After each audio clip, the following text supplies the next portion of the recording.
ननंद रानी, अब वह संस्कार कहाँ गए? भाभी, यह क्या? आप बिना सिर ढके रसोई में काम कर रही हैं? आपको दिखता नहीं?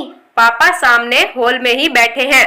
दीदी, आज बहुत गर्मी है और वैसे भी पापा का मुंह दूसरी तरफ है। भाभी, माँ मामा जी के यहाँ क्या गई? लगता है आप इस बात का पूरा फायदा उठा रही हैं।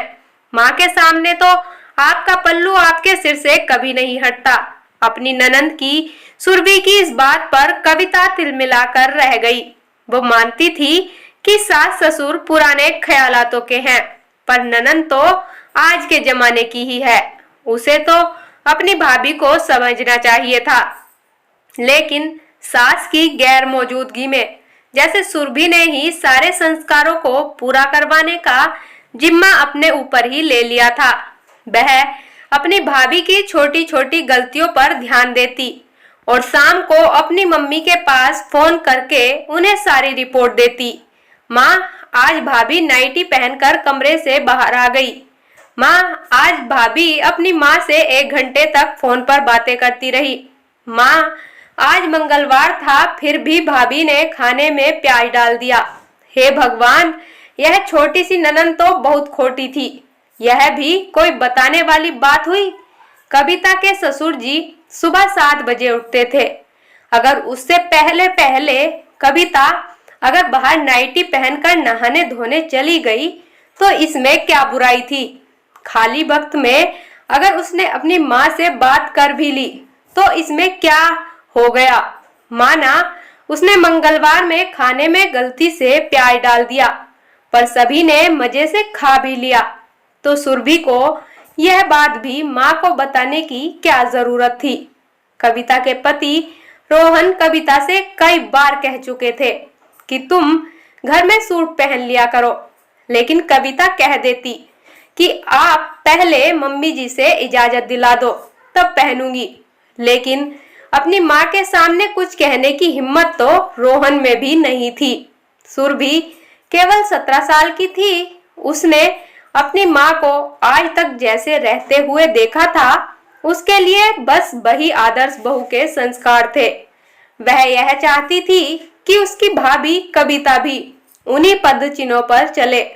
अगर भाभी घर में अपनी मर्जी चलाने लगी तो उनकी पूछ कम हो जाएगी।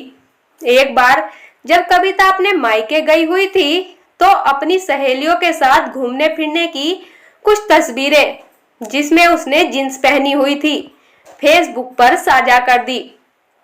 पर उन तस्वीरों को साझा करते समय वह यह भूल गई कि उसकी फ्रेंड लिस्ट में उसकी ननंद सुरभि भी शामिल है।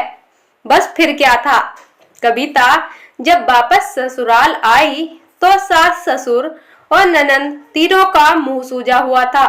कविता सोचने लगी कि अब मुझसे ऐसी क्या गलती हो गई जो इन तीनों का मुंह सूजा हुआ है। फिर थोड़ी देर बाद उसकी सास उसके कमरे में आई और उससे बोली, बहू, थोड़ी बहुत शर्म है कि नहीं? अब तुम कोई बच्ची नहीं हो, हमारे खानदान की बहू हो। इस तरह जींस पहनकर सबके सामने घूमना फिरना क्या तुम्हें शोभा देता है? वह तो सुरभि ने हमें तुम्हारी फोटो दिखा दी, वरना हमें तो पता भी नहीं चलता कि तुम अपने मायके में क्या क्या पहनती फिरती हो। अपनी सासू माँ की सारी बातें सुनकर कविता को सारा माजरा समझ में आ गया। उसका मन कर रहा था कि वह बस रो पड़े। क्या उसे इतना हक भी नहीं कि वह अपने मायके में अपनी मर्जी से रह सके? साथ ही उसे सुरभि पर भी बहुत गुस्सा आ रहा था। कविता सोच रही थी कि सुरभि की सोच तो पुराने जमाने से भी ज्यादा पुरानी है। इसी तरह समय बीतता गया और सुरभि की शादी का समय भी नजदीक आ गया। एक बहुत ही बड़े घराने में उसकी शादी हो गई। उसके ससुराल वाले खुले विचारों के लोग थे। सुरभि पर भी कोई रोक टोक नहीं थी। सुरभि भी बहुत खुश थी। शादी के कुछ दिनों बाद तीज का त्योहार आने वाला था, इसलिए कविता की सासू माँ ने कविता और रोहन को कुछ शगुन का सामान और मिठाइयाँ लेकर सुरभि के ससुराल भेज दिया।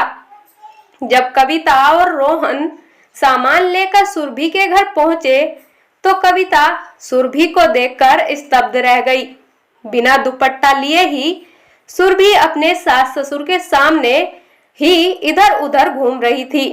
जब अपनी भाभी कविता से उसकी नजर मिली तो वो झेप गई। उसे कविता के प्रति अपना व्यवहार याद आ गया। कविता की नजर उससे रह रहकर बस एक ही सवाल पूछ रही थी कि ननंद रानी, अब आपके वो संस्कार कहाँ चले गए।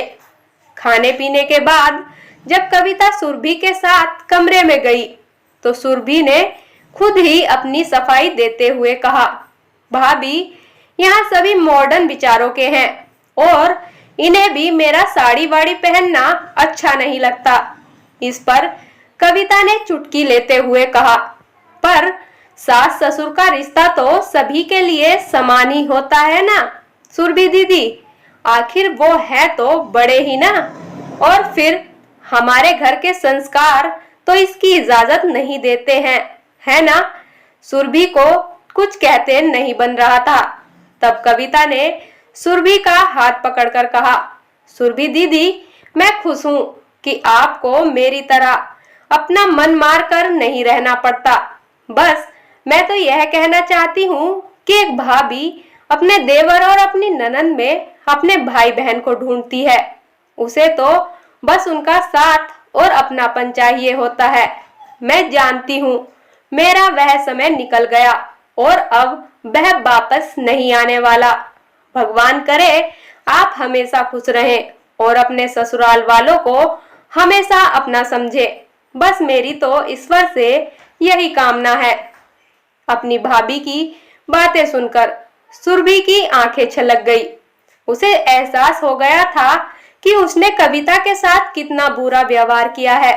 सुरभि कविता के गले लगकर रोने लगी और कहने लगी, भाभी मुझे माफ कर दो, मैंने आपके साथ बहुत बुरा किया। इस पर कविता ने प्यार से उसके सर पर हाथ फेरा। इस आलिंगन से जैसे उनके बीच की सारी दूरियां ही खत्म हो गई थी। सुरभि का भाई दरवाजे पर खड़ा यह देखकर मुस्कुरा उठा। आज उसे अपनी पत्नी के बड़प्पन पर बहुत गर्व हो रहा था।